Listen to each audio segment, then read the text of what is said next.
ODEs and PDEs. An ODE is an ordinary differential equation.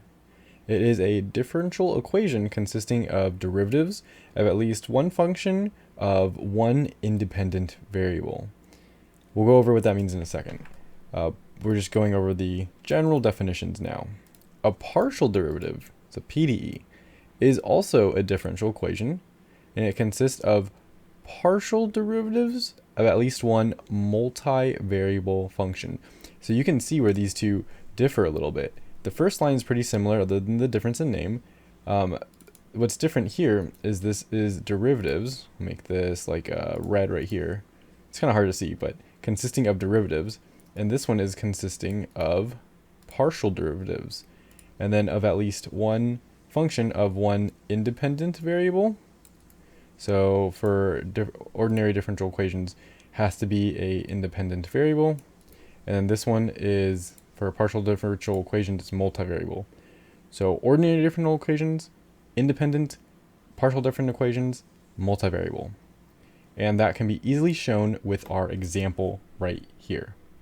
Before we do that though, an ODE can be a PDE, but a PDE cannot be an ODE.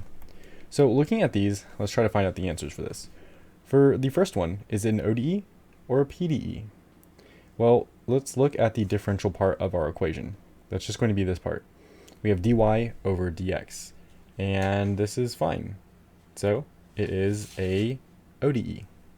And the reason why it's an ODE is because if we look at the definition of it, it is a derivative. It has one function of one independent variable. It's just d of x. Now let's look at this next one, number 2. The derivatives here, or differential equation parts, are these parts. This g should be on top, but dg over dx and dg over dy. Now, is this a PDE or an ODE? Well, we have multiple variables underneath here. So this is a PDE.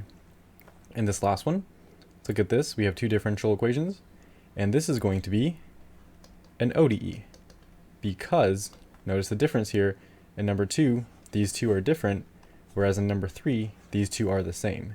So look back at the definition, compare them to whatever problems you're dealing with, and that should be good to help you solve for it.